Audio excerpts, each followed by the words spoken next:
Hey, what's up? Welcome back to another episode of Jay's Driving School, where I teach you the most important things in life through the art of driving. Today's driving lesson: slow cars, slow girls. And by slow cars, I mean these four-wheeled abominations that have exhaust tips, but only get tips for getting from one place to another without being seen. In today's driving lesson, we're going to talk about the super route. We're going to talk about how it is illegal in some places. We're also going to talk about what type of tires should be put on your car to make sure that you're safe while driving at these speeds. Also, check out our social media for memes, just like this one, all day, every day, so make sure you go follow us. Now let's get into today's driving lesson. Hey there! Welcome back to another episode of Jay's Driving School, where we learn the most important things in life through the art of driving. Today's driving lesson: slow cars, slow girls. Now when I say slow cars, I don't mean cars that are driven by people who are slow. I actually mean slow cars, like literally slow cars. You know, those cars that take forever to get anywhere because they can't go over 60 miles an hour.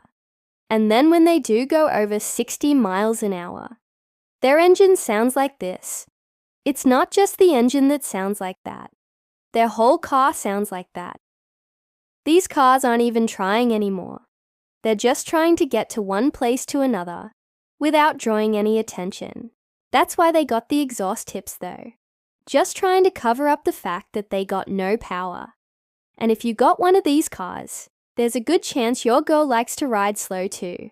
But that's not necessarily a bad thing, because if she rides slow, then that means she'll last longer. You know what I'm saying? Yeah, see? These types of cars usually have really ugly rims on them, too, which is really sad because they really try to dress up the car with the big exhaust tips and the rims, but they just really don't work well together. And let me tell you something else about these cars. They love to get in the fast lane. They think because they got the cruise control set at 72, that they can just drive however they want. But no, not only is it illegal in most places to drive slower than the flow of traffic, which is why when you're in the fast lane, you got to keep up with the flow of traffic. But they also forget that they're driving a piece of shit box car. So they should probably be in the slow lane anyways. If you see one of these cars coming behind you, let them pass you. Don't try to hold them up, because they might have to get around you, especially if you're driving a car like this. No, if you're driving a car like this, you gotta let the slow cars go, because you're both going to be going the same speed anyways. Also, you need to let them go, because they're probably on their way to a really important appointment. How would you feel if somebody cut you off in traffic, and then you were late to get somewhere important? Exactly. So let them go. This is a special edition of Jay's Driving School, brought to you by Cutlow Law Firm.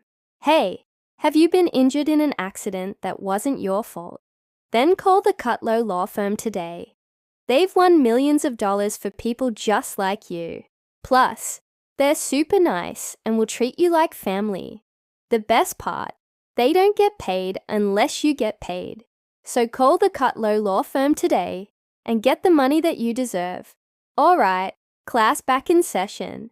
Now if you're driving one of these slow cars and you're trying to pass someone, you better make sure you leave enough room.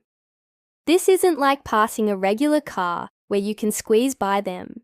No, you got to leave plenty of room when you're passing other cars, because if you're in one of these cars, you might never make it back into your lane. If you're driving one of these cars, you need to make sure you have good tires on there. I don't care if it's snow, sleet, hail, or sunshine, you need to have good tires. But the type of tires you have on your car depends on what kind of driving you're doing. For example, if it's raining outside and you're driving one of these slow cars and you have all-season tires on there, you need to make sure you leave even more space than usual when you're following someone, because if you get in a wreck in one of these cars, you ain't gonna be safe. Your safety, your family's safety, and everyone else on the road safety depends on the tires that you have on your car. All-season tires are good in the sense that they work well in the rain, snow, sleet, and of course, dry weather. So if you live in a place that gets a little bit of everything and you drive one of these slow cars, then all-season tires are the way to go.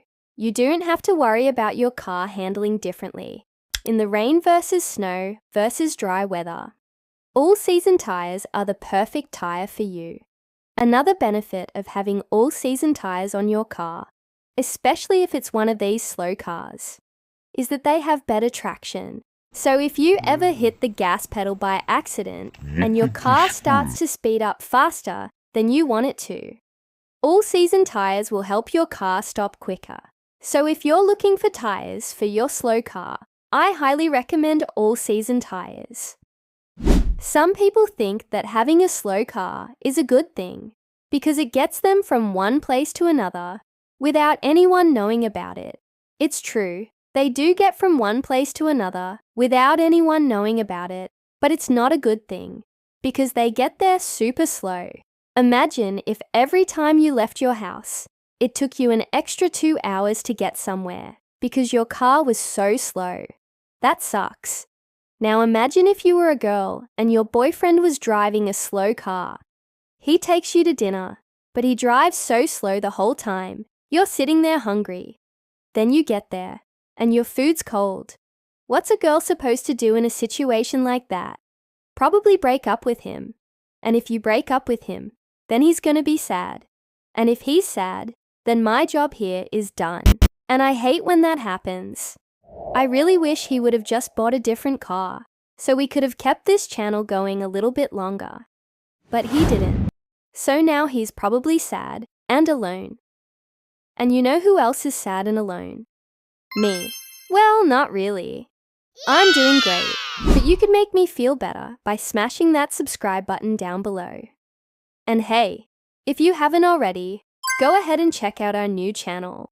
We're basically just posting the same videos over there too, and it's helping grow this channel faster. So please go check it out.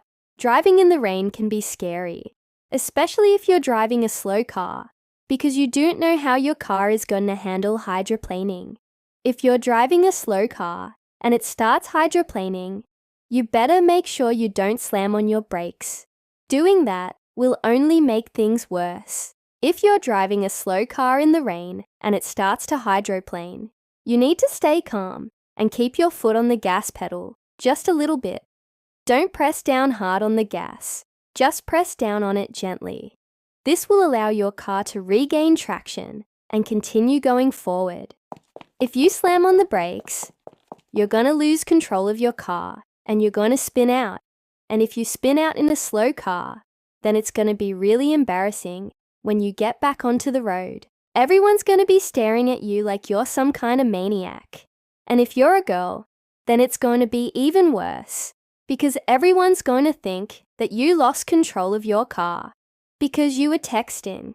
Well, class, I hope you learned something today. I certainly hope so, because you're going to need all the knowledge you can get before you get out on the road in one of these slow cars. Go ahead. Roll that intro and outro. And don't forget to smash that subscribe button. I'll see you guys next time on Jay's Driving School.